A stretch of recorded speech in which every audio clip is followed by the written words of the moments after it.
Where's Fielder? He's gone to the dogs.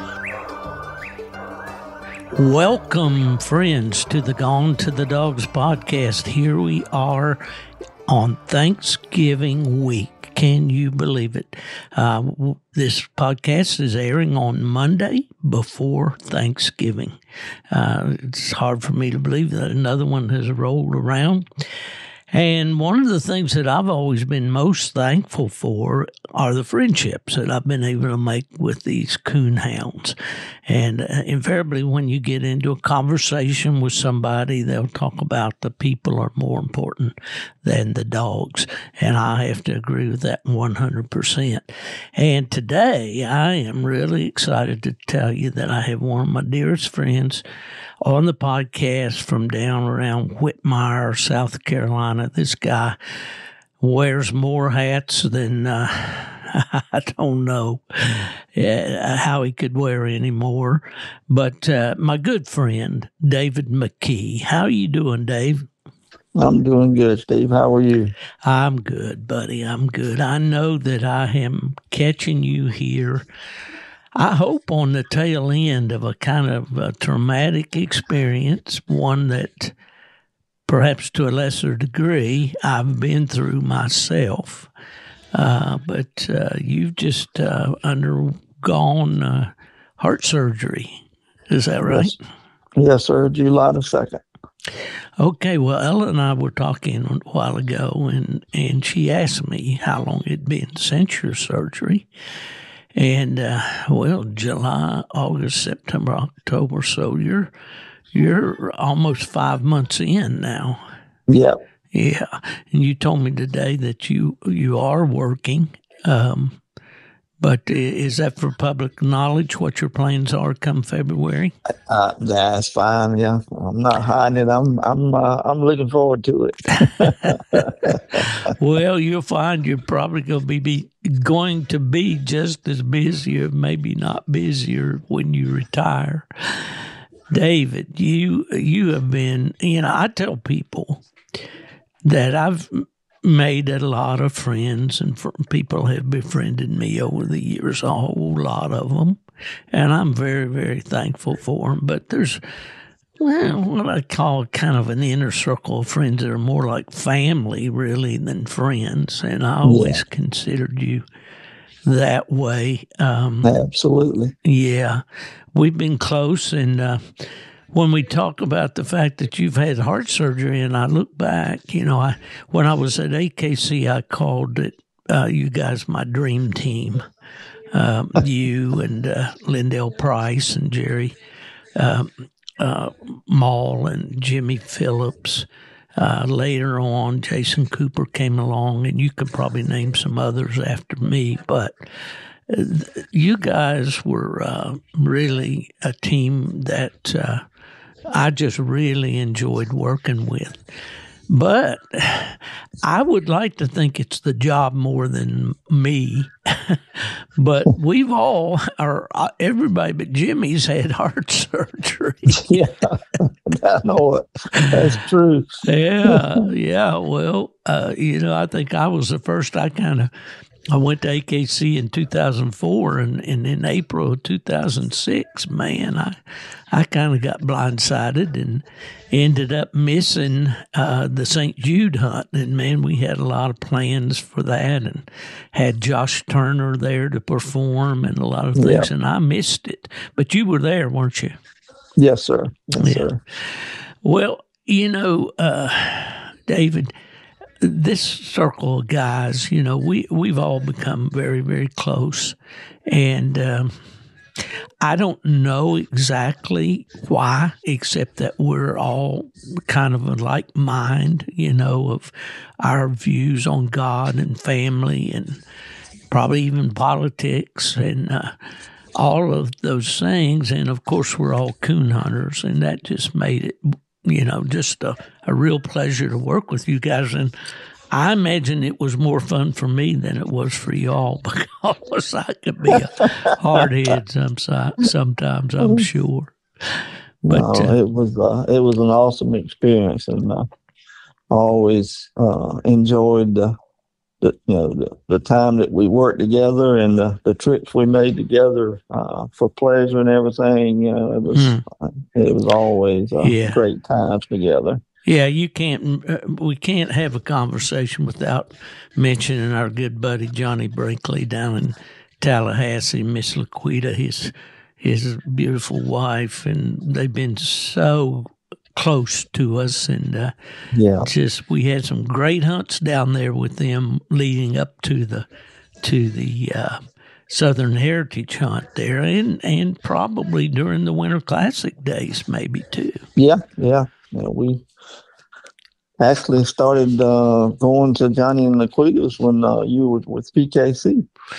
That's right. You came down to Thomasville down there and judged the first show I put on down there, I believe. Yeah, that's right. So, that was part of the reason that the PKC offered me a job, I think, was to get the bench shows going. And some folks may not realize that, but we had some pretty impressive bench shows over the years, money shows, which was a new thing. Yeah. And, man, there's so many good times we could talk about, David. It's just amazing.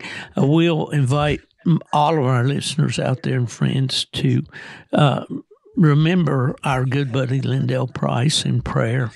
Lyndell's going through some struggles, some health problems right now that are the most difficult kind, and he's struggling some with memory and things like that, and it's something that we all hope that doesn't happen, but unfortunately God's ways are not always our ways, and He knows what He's doing with Lyndell. But we just sure think about him a lot and wish him the very best. And of course, I know you and I are praying for him, and I'm sure the other guys are too. Yes. Yeah, every day. It's a tough thing for him and for Connie and his family. It's just a rough ordeal, but I agree. We don't know what God's plans are, but we just have to put our trust and faith in Him and know that His plan is perfect. Well, that's exactly right, David. And I guess the events of this past few months and this summer and the the Charlie Kirk deal and all of those things have given me a new boldness to talk about my Christianity, my salvation, and what I believe. And I know people don't tune in to the Gone to the Dogs podcast for a sermon, and I'm certainly not going to bring one. But I absolutely am not ashamed of the gospel of Jesus Christ. And it's free for any of you out there that may be going through a rough spot. It might be your health. It might be your family. It might be something, for which you have no control. But I can tell you, it sounds, you've heard this over and over all your life, folks. Jesus is the answer, and He really is. Exactly. Well, you can't beat people over the head with the Bible, make them accept it. But I sure do love to talk about Him. That's what He's done for me. Absolutely, buddy. I always enjoyed those devotionals that you sent along in emails, And you've been a witness for many, many years. And just want you to know I appreciate that. And I appreciate it. All right. Well, okay. We kind of got together through the bench shows and all that and with PKC. And then when AKC came knocking on my door, in November of 2004, I went to AKC. And you had already been with AKC. You had been working as a field rep before I came along, didn't you? Yes, sir. Yes, sir. Yeah. Well, that was in the 90s. Yep. Yeah. Mm-hmm. And you were working with their youth program and so forth, and I think we made you our national youth director. That's right. Right. You always enjoyed working with the young ones. Oh, yeah. There's one guy that you could have done a little more work on.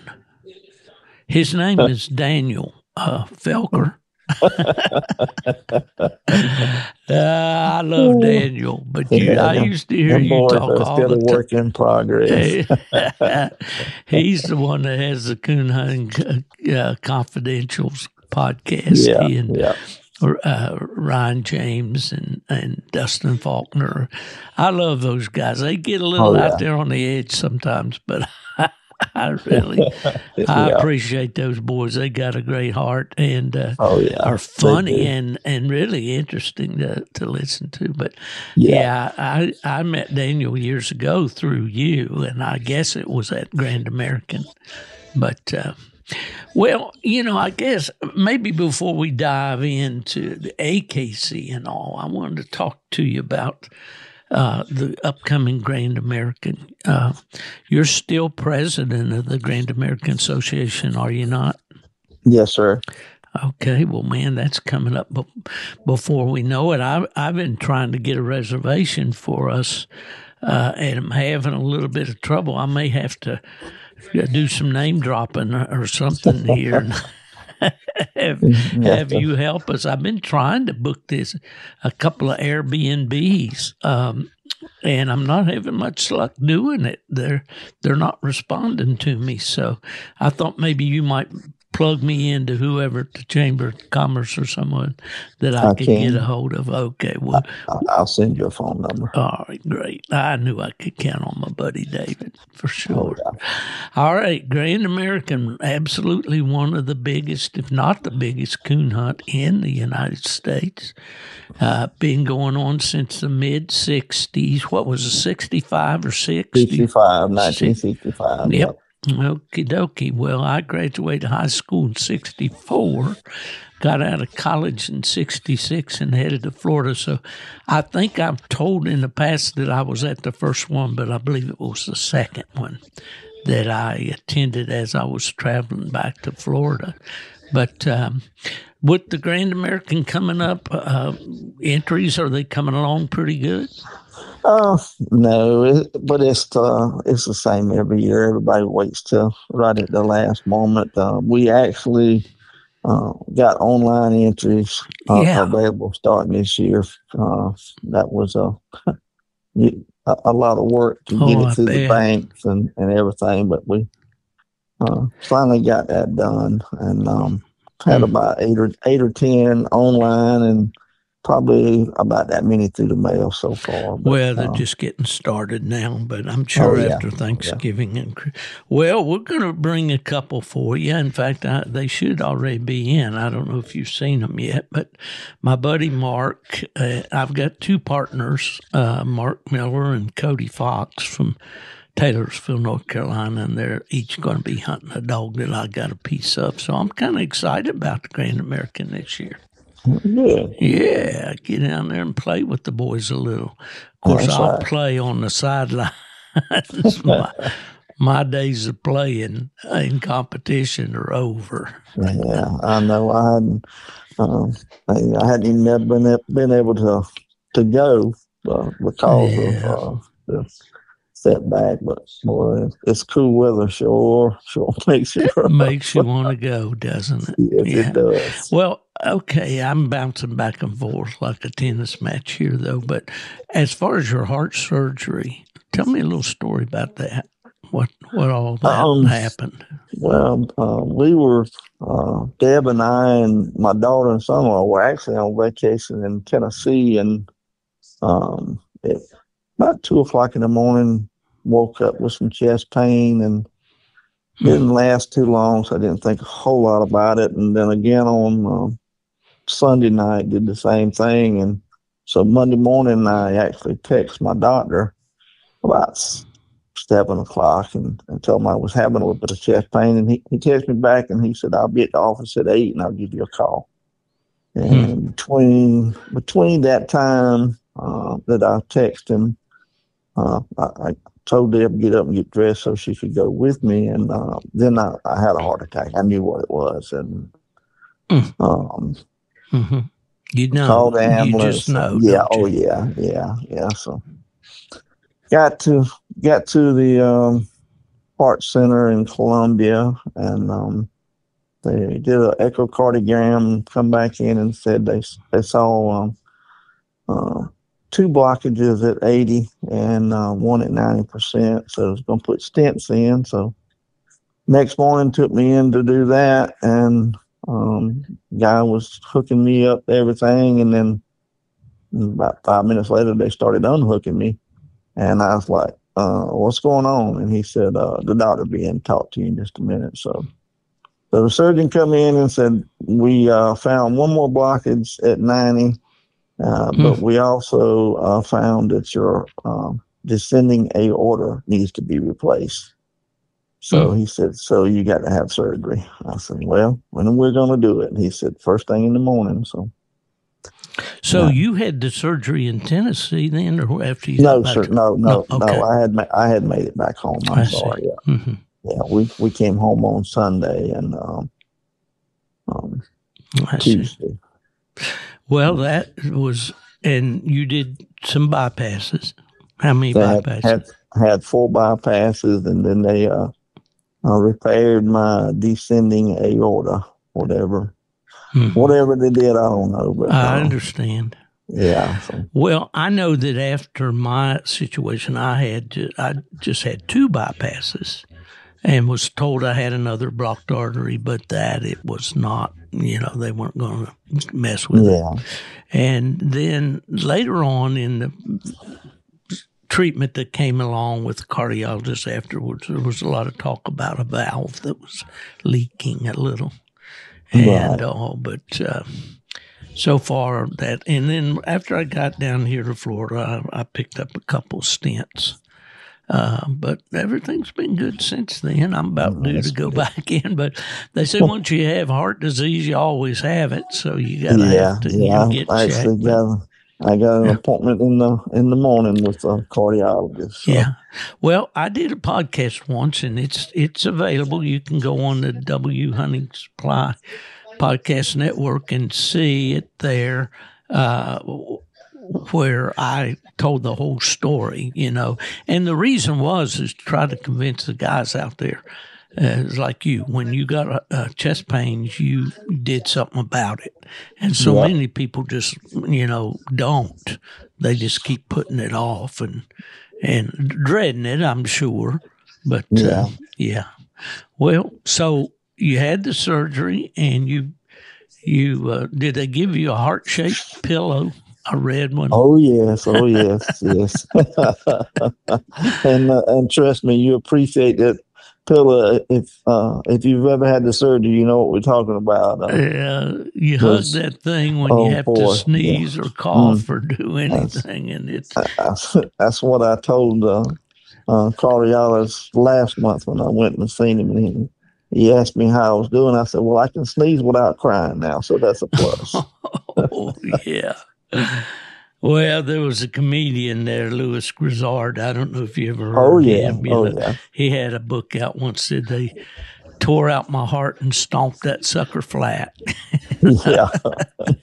And unfortunately, he had a lot of heart problems, some really bad stuff that eventually took him out. But well, David, if it's any consolation to you, this next April is going to be 20 years since I had that surgery at Duke University. Oh, yeah. So, I didn't realize it had been that long, but I knew it had been a long while. So anyway, you're going to have, I bet you already feel better, don't you? I do. As far as your breathing and all that. Yeah. Well, okay. I'm glad you're doing well, brother, and we'll keep you in our prayers and just do what the doctor and Deb tells you. Oh yeah. The hardest thing was changing the diet, but they told me yesterday that my cholesterol levels were below 100 now. So that's wonderful. Yes. Yeah. Yes. Well, they joke about it, but they say, a cardiologist will tell you, if it tastes good, spit it out. That's about the truth. One of the people that I didn't mention earlier when we talked about the dream team at AKC was Caroline. And there she was the admin in the office there and kind of ran the office. And when I had my issues, she gave me a cookbook of Mediterranean style cooking. And I tried some of those recipes. They weren't too bad. But No, that's a lot of that stuff is good. And my daughter actually brought us an air fryer. Oh, yeah. So that's good. Deb uses that all the time. And, well, you're a Southern fried boy like I was, yeah. you know. It was tough. That was tough. I know what you're saying for sure. And running around these coon hunts like we have, David, we've eaten enough greasy hamburgers and fries and who knows what all, you know, truck stop food. Oh, yeah. Oh, man, oh, man. Well, I'm glad, double glad that you're doing really well. And it's just a process, but you'll get, you know, to the point where you'll almost forget about it, you know. Yeah. But not quite there yet, are you? No, I'm back up to, I'm walking about 2 miles a day now. That's good. And yeah, walking was an important part of my therapy too. Yeah. I didn't actually go to a physical therapist. I just kind of took it on myself, you know. And I went through 36 sessions of cardiac rehab. Oh, well, that's good. Yeah, good for you.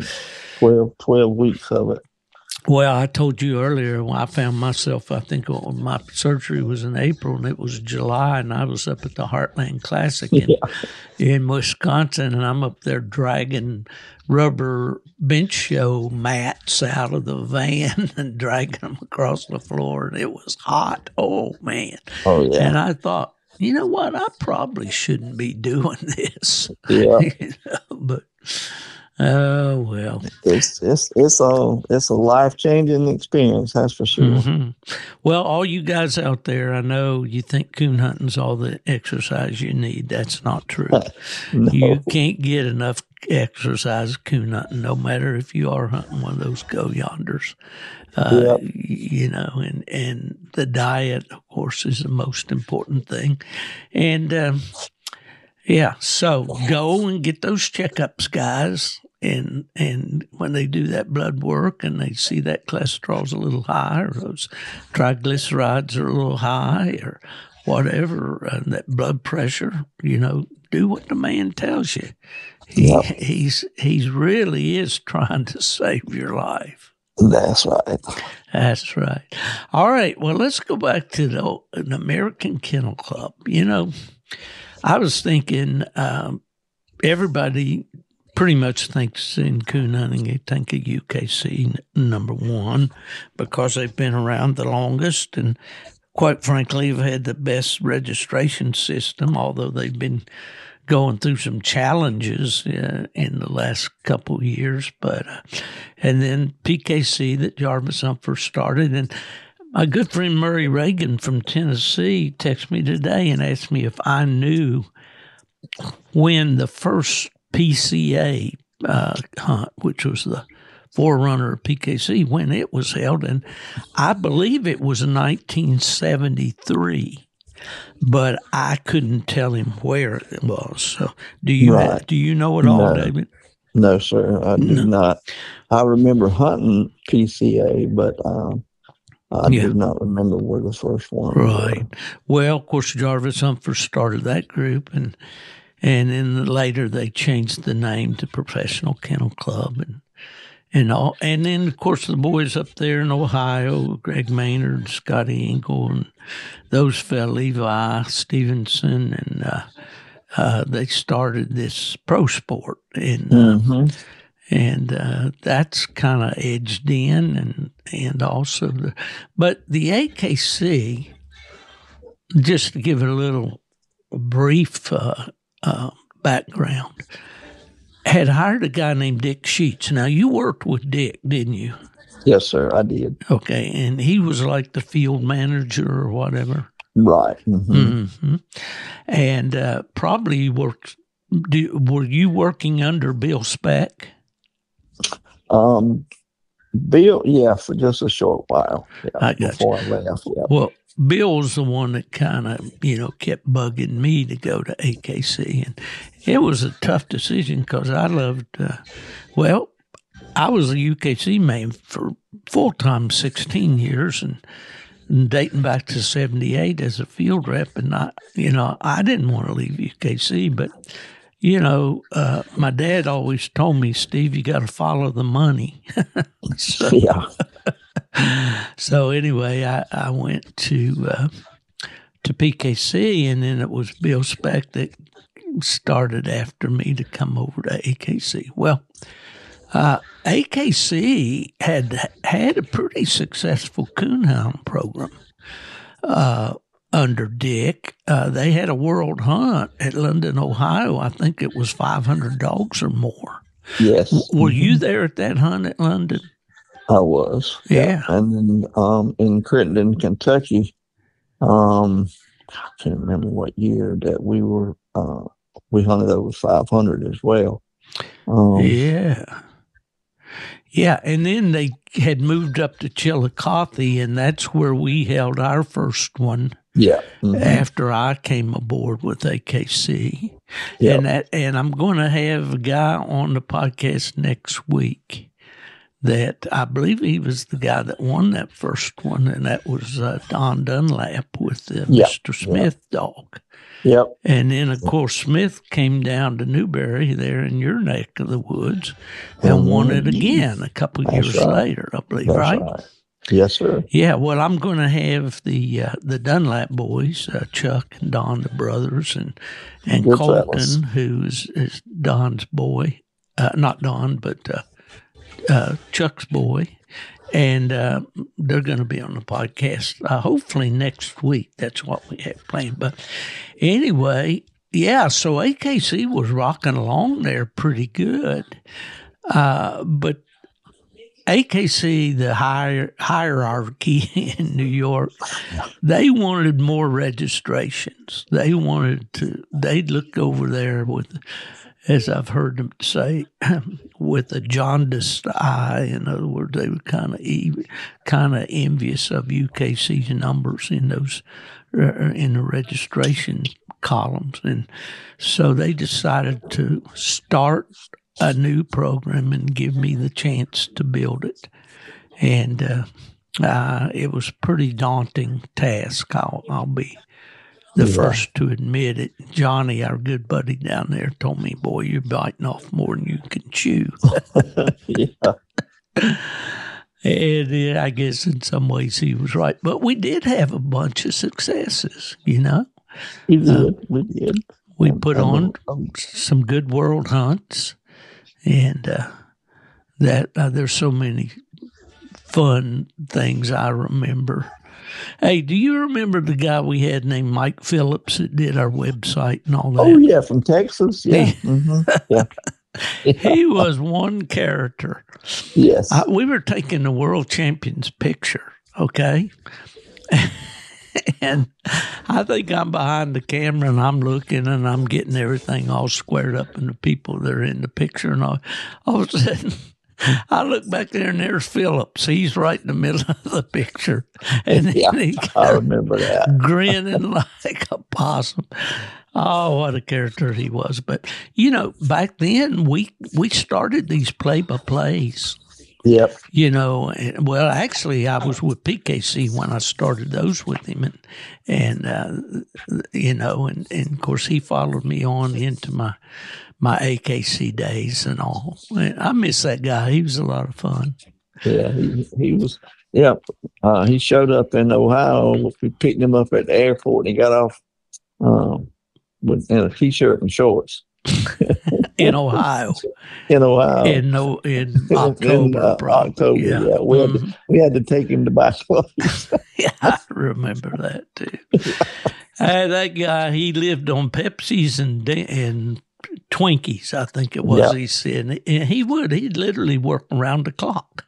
Oh, yeah. He worked 24 hours, and not quit building websites. he actually built for us while I was at PKC. He built an online scorecard where we could, post the scores in. And of course, there's an organization now that has that, and I can't think of their names right now. But anyway, we were the innovator on that. We did our national championships at Greensburg, Indiana, and gave away a couple of really nice pickups. Yep. That first one, I remember the story on that. We met the owner, or not the CEO, of Remington Firearms, Tommy. What's Tommy? I can't think of his last name right now. It'll come to me in a minute. That's the way it is with me now. But anyway, he offered us some money to put on the AKC Coon Hound program because he was an AKC show dog man. His breed were those herding dogs, Briards, and he was a great guy. And I apologize. He left Remington and he went to Cabela's and he ran that organization for quite a while. And I imagine he's retired now. But anyway, we mentioned Caroline Murphy, and she said, well, Remington's got a signature pickup truck, a package that you can buy. That's all Remington logos and shotgun shells in the middle of the speedometer and tachometer and embroidered in the seats and decals on the outside and all. And man, I looked that thing up and I said, man, that is sharp. And so we contacted Tommy, and he said, I said, instead of the money, could we have a truck? He said, yeah, that's fine with me. So that's what we did. And that was awesome. It was. We had it there in Greensburg, and we had a trailer. Oh, man, I don't know if I've told this story of this or not, David. You probably remember it. Number one, that truck came into a Chevy dealership. And it sat there in their showroom. I contacted a local Raleigh, North Carolina Chevy dealership and said, we need a place to store this truck. And it's really cool. How about your showroom? And they said, yeah, bring it on. So it sat in the showroom there of that dealership in Raleigh for quite a while, and then had to go out and rent a storage bin. Oh, man, I remember that. It was long enough for the truck, but it was real narrow, and we had to make sure we got the mirrors all in. And then when I got in, I could hardly get out of the truck. Yeah.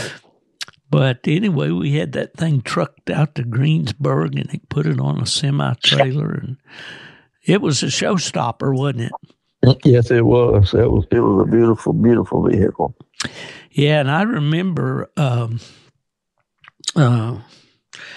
Casey Bain, Ronnie Bain, I guess is his dad. They're the ones that won the truck, and I can't remember what the dog's name. Do you remember the dog? No, sir. Yeah. But I don't have the memory you got, Steve. I don't have the memory you have. I don't know, boy. After I had that heart surgery, mine kind of went south. But anyway, I remember it was raining, and they backed that truck off that trailer, and that boy got in it and drove it, headed back to Kentucky. I almost cried. I babysat that thing for about 3 months. But, man, we were proud of that, weren't we, David? Oh, yeah, sure. Yeah. I know these boys give away some nice trucks, and PKC has, and Pro Sport does, and all that, but nobody gave a truck away like that one. No, that was what kind. It was. And then the next year, they let us have a Dodge. It wasn't quite as fancy as that one, but so we gave two away there at Greensburg, and had some good times. Do you remember when we had the skydiver jump out with the American flag? I do remember that. All the way down, I said, please don't fall, buddy. I don't think the insurance will cover this. Yeah, it was. That was a great, great time. And, back at that time, I got to honor a couple of guys that I really thought had done a great job in our sport. And seriously, I'm having trouble with names that I never had in my life. That was one thing God blessed me with, the ability to remember people's names. And I take it by spells now. Who was the older fella named Bob that was the bench show judge that we honored there? He was involved in UKC and the Autumn Oaks at the earliest stages. And right now, his name is escaping me. But we also honored James Merchant with an outstanding service award, or I forget what we called the award. But, of all his accomplishments, winning the World Hunt at least 3 times, the ACHA World, I think that really touched James. I think he was really proud of that. Yeah.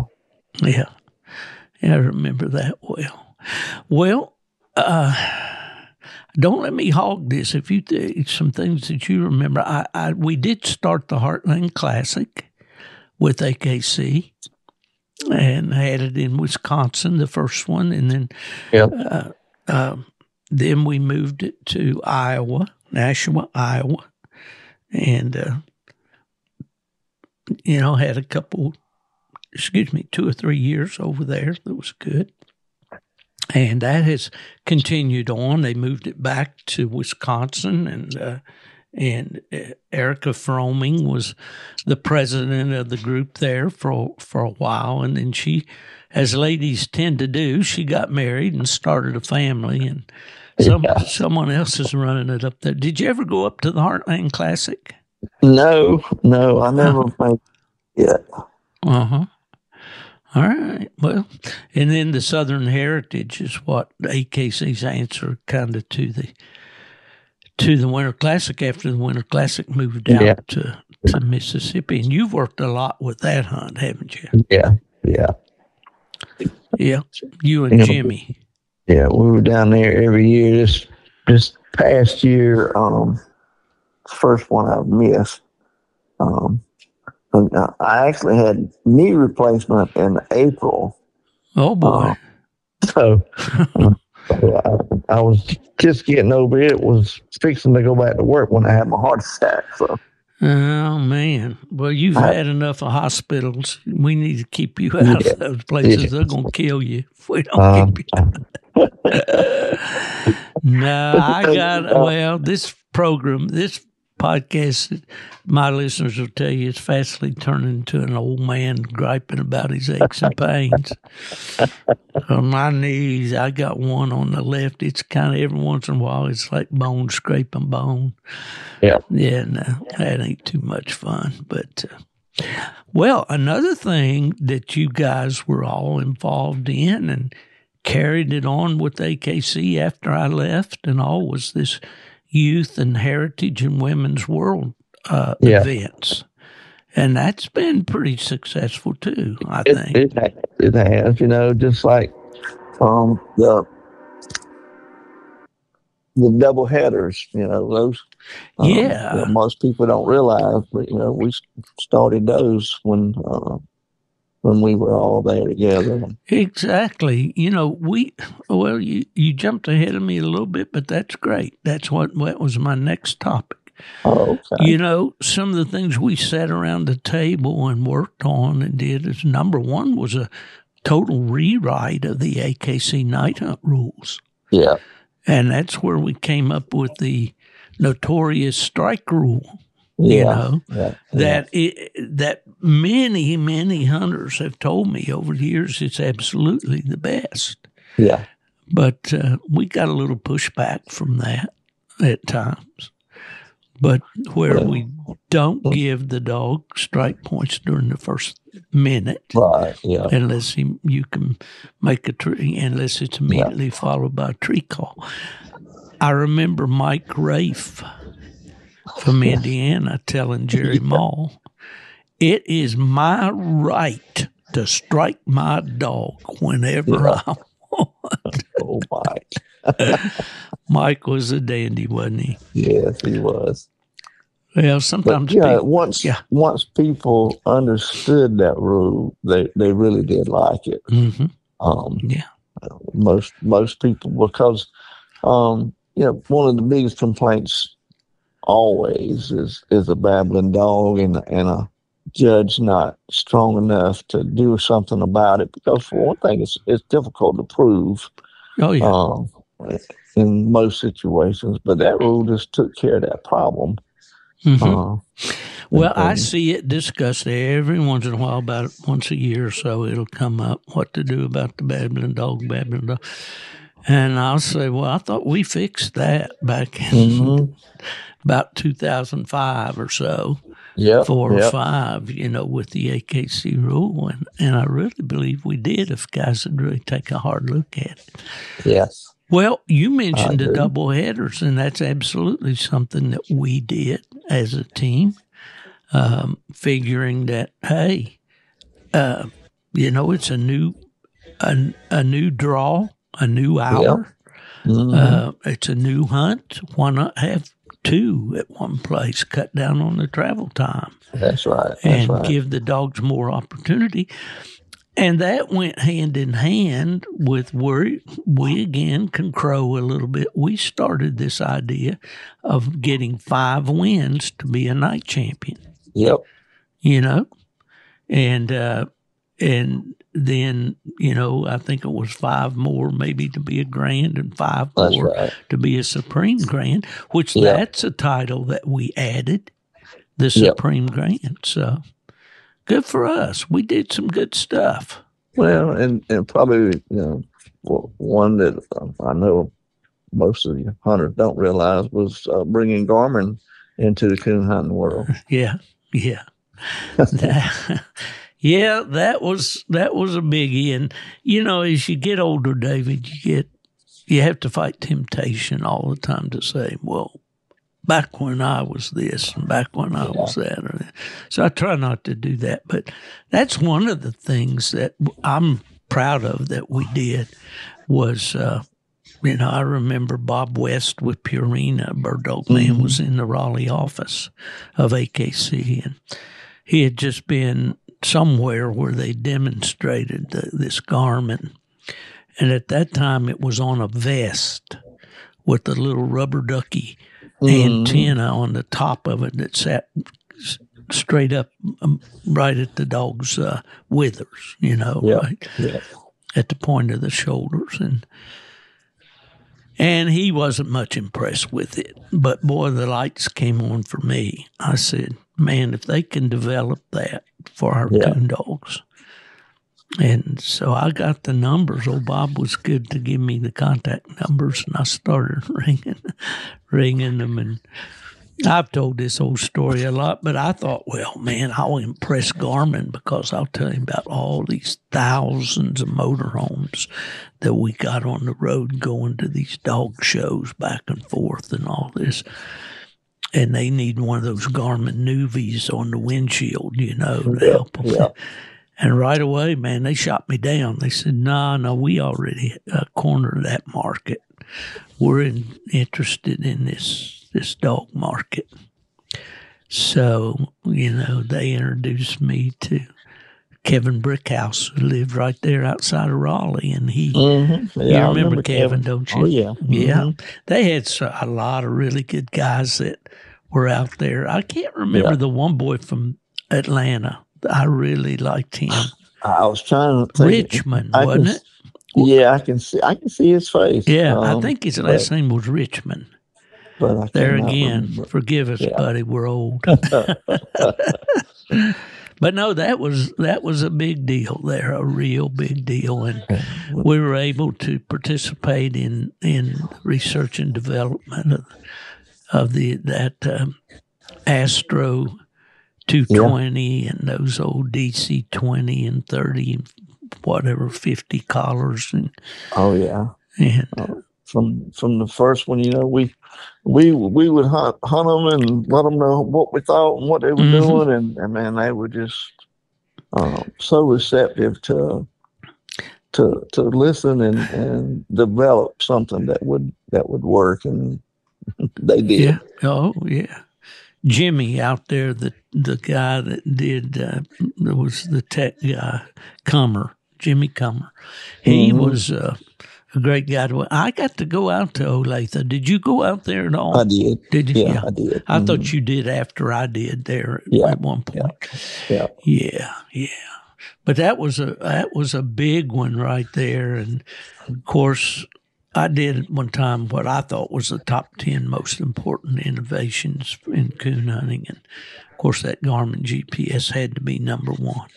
Oh yeah, changed without a doubt. Yeah. On another level, a little bit, something that we did that I'm still proud that you fellas are keeping going is the Cletus Award. You remember that? Oh, yes. That was when the boy from South Carolina, Chad Falling. Chad Falling, his dog Cletus went out there and scored a bunch of 3 points when he won the World Hunt. Yeah. So we thought, what about that? Let's just award the dog with the most 3 points at the World Hunt. Yeah. The Cletus Award. I'm glad to see you boys are continuing on with that. Yeah.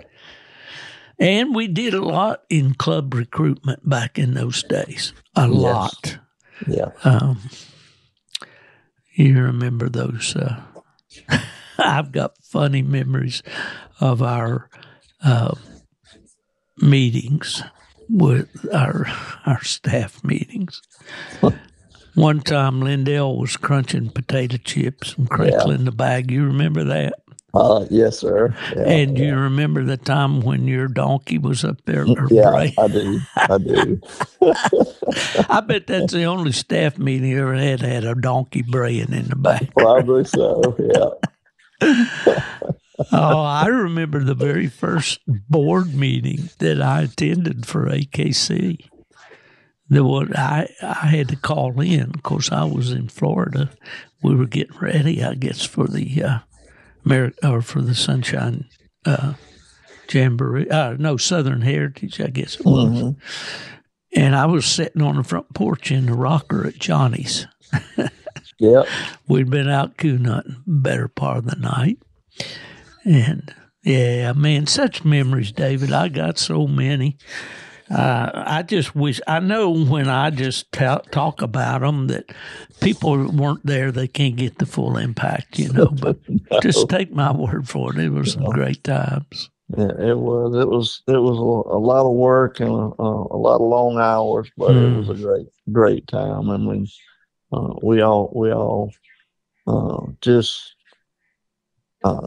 got along so good, and like you said, we became family, and still feel that way about each other. And that's true. And I'll say publicly, I probably at sometimes, I would have a whole lot of things on my mind, and I'm sure I got short sometimes. And I regret that because you guys went over and above what anybody could expect out of a group of men to make an event successful. Yeah. And, from the PR at the entry tables to the, organizing the hunt, getting the judges out and the draw and having it go smoothly and the awards presentation. And, I can remember the times I'd say, okay, it's Saturday or whatever, we got to get that bench show arena all done. Lyndell or Jimmy or somebody look at me, maybe you. It's already done, Chief. Yep. Yeah. Man, I'm fighting it right now to keep my composure for what gratitude I have for you guys and what you did during those times. And I realized that AKC didn't take over the coonhound world, but we sure did a lot of good things. He did. And Jerry Moll, who worked with the cast and with the organizing the hunt behind the scenes, did a tremendous job. He did. And Jim and Jerry will say nowadays, he says, "Steve, we did the best we could." And I know you feel that way, David, but man, it is a lot of work. People don't understand how much work goes into. And you know what? I'm not going. The boys at UKC, Alan and Trevor, I love them both. I think they're great guys, and I think they're doing a great job. They really are. They're getting some flack because a lot of people aren't happy with registration delays and so forth right now. But those boys work hard, put in long hours, and my hat's off to them because I really do understand what they're going through. Absolutely. Yeah. I mean, Trevor has just come along and has done a great job, and you know, I'm sure Alan has appreciated it. For a while, you know, Alan was carrying the load by himself. Trevor is a rare find, and just an humble, honestly friendly. Mm-hmm. I can't say enough good about the boy. He's not a boy. He's certainly a man, but he's top drawer as far as I'm concerned. And Alan Gingrich is always. I remember Alan when he was a kid coming to the UKC Beagle events in northern Indiana when we started the Beagle program. You know, so I've known Alan for a long time. He's a solid guy too. So he is. That's for sure. Well, do you even have a coon dog tied there? I do. In your pen? All right. What you got? Yeah. I've got a female. She's 3 years old. She's like I said, she hadn't been out this year. But she won't good. Forget. She won't forget. I hope not. Is she as good as Ann was? No. You had, I'll tell the listeners, you had a female out of Nighttime Savage. Mm-hmm. That was a jam up good one, wasn't she? Yes, sir. She's without a doubt one of the best dogs I ever walked behind. Tree dog, beautiful mouth, and plenty of sense. You know, you can't overstate that, can you? No, I'm not going to hunt a stupid dog. No, I'm not hunting a stupid dog. The old saying is "Life's too short to dance with the ugly girl." Well, that's right. It's the same with these dogs. If they don't have it between their ears, you're just, you need to start over. As far as I'm concerned. Me too. Well, our buddy, your grandson, and you used to talk about him all the time now, he's all grown up. That would be Will. Yeah, and Will. He's a policeman now himself, right? He is. Yes, sir. Yeah. Yeah. And is he doing well? He is. He this month was he's starting his third year as a police officer. We had men's night at church last night, and he got there just a little after we started. But anyway, he was telling us that they had a attempted bank robbery yesterday and had a police chase and everything. So he said it had been an eventful day. Don't tell his grandma that. Oh, Lord, no, she worries enough about him. Well, Chrissy, your granddaughter, she's been very much involved with coon hounds and showing and all that. Does she still have a dog? She has one. Lisa Hunsaker gave her a dog last year, and actually Lee brought him back from St. Jude, and she took him to the state, UKC State this year at Darlington, and won Best of Show male with him both days. Which that's great. She's still in college, so she doesn't get to work him like he needs to be. And I'll put him up on the bench and mess with him a little bit. But she's hoping to get to show him at least one day at the Grand American. Oh, that'd be awesome. She usually winds up announcing at least one day. So, well, I don't know what's happened where I'll be hanging out at the Grand American this year. I think I've lost all my places. I know Mark Miller's going to have a booth or whatever over in the dog barn, so I'll probably be hanging out there some. But I don't know if our buddy Jason and Danny Doobie are coming out or not with Full Cry Magazine. They've had a tough year.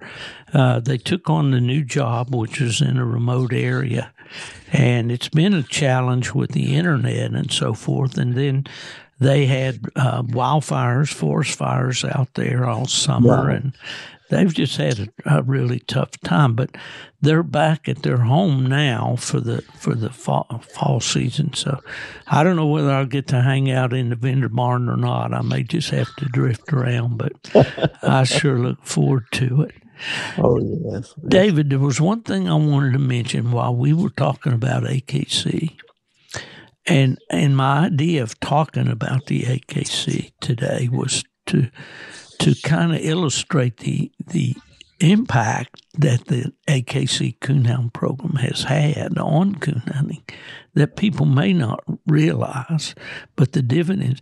There are two extremely popular tree and walker coonhound stud dogs that I believe gained a big piece of their popularity on the fact that they won the AKC World Hunt. And one of those was the Rosedale Frogger dog, and the other one was the Rackham Willie dog. Yeah. And I saw where Willie, UKC had some kind of a competition where people voted and on these top 4 dogs, and Willie won that competition. But so the AKC, people are recognizing, I believe, or I'd like to believe, that they recognize the rules as being good rules, and that it presents a fair and tough contest for a coon dog to win, and that it's carried on with integrity. So hats off to you and the guys that are still working. Jimmy's still with you, isn't he? Yes, sir. Okay. Do you have other field reps? Right now it's just Jimmy and I. Yeah. Okay. Okay. And are you still working with Caroline in the home office? Mm-hmm. Yes. Right. Yeah. Okay. And then Christina takes care of the bench show. Christina Officer, my longtime plot buddy. Yeah. Christina helped me when I was at AKC in putting on seminars. I did one there just outside Raleigh, and Christina drove all the way from Kentucky with several plot dogs and helped with that. And really, she's solid. I really appreciate Christina. Oh, yes. And she knows the dog. Oh, absolutely. She does. Absolutely. Yep. Well, David, it's been just a delight for me to be able to catch up with you, brother. I don't get to do that enough. And I hope that you're not planning to work as hard at the Grand American as you usually do. No, that's not. My plan is not to. My doctor has, and unfortunately, he said it in front of my wife. He told me it's time to slow down. Well, we need to get you a hover round or something, or a golf cart or something, so you don't. I know you're up there playing the dog wars up on one end of the grounds. Yeah, and you've always been a great master of hounds and student of the rules and teacher of the rules. So, David, we could sit here all night and talk about all the things you've done for the sport of coon hunting, but I haven't done that much. You have. Try to do my part. Well, it's a big part, and president of the South Carolina Coon Hunter Association, lots of legislative battles to your credit.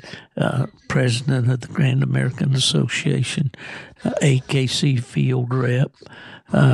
List goes on and on and on. Folks, you didn't catch the first of the program, we've been talking to David McKee of Whitmire, South Carolina, a man of many hats, a guy with a tremendous amount of knowledge in our sport.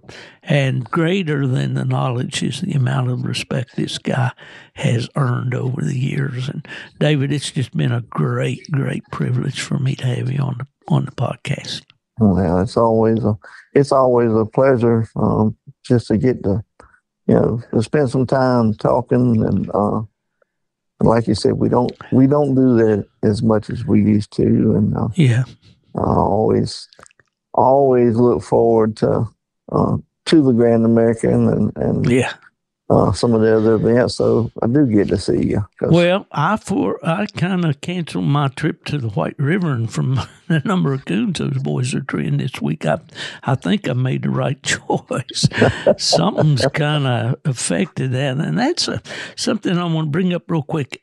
Have you guys noticed, I know you're not physically hunting much yourself right now, but have you noticed, being in the South, a decline in your raccoon population? Actually, no. Really? I haven't heard any of the guys. Okay, well, that's good, because this discussion has come up with my buddy, and I'll get into that in another issue, but another episode, but just whether or not in some areas it appears there has been a considerable decline, and just what the reason is, nobody seems to be exactly sure, but... Well, listen, the Lord willing, and the creeks don't rise, as they say, and we don't have any snowstorms this year. I'm going to be at the Grand American if I have to get a dog team to bring me in. That's right. That's right. Got to see my bud and talk to all those boys there in Carolina. David, thanks for coming on, brother, and you continue that healing process. Do what Deb tells you, okay? Yes. No problem, Steve. Always a pleasure, my brother. All right, David. We'll talk to you later. Yes, sir. God bless. Same to you, brother. That's David McKee one more time from Whitmire, South Carolina. Want to thank my buddy Woodbury out in W Hunting Supply for making this podcast possible. Thank you so much, buddy.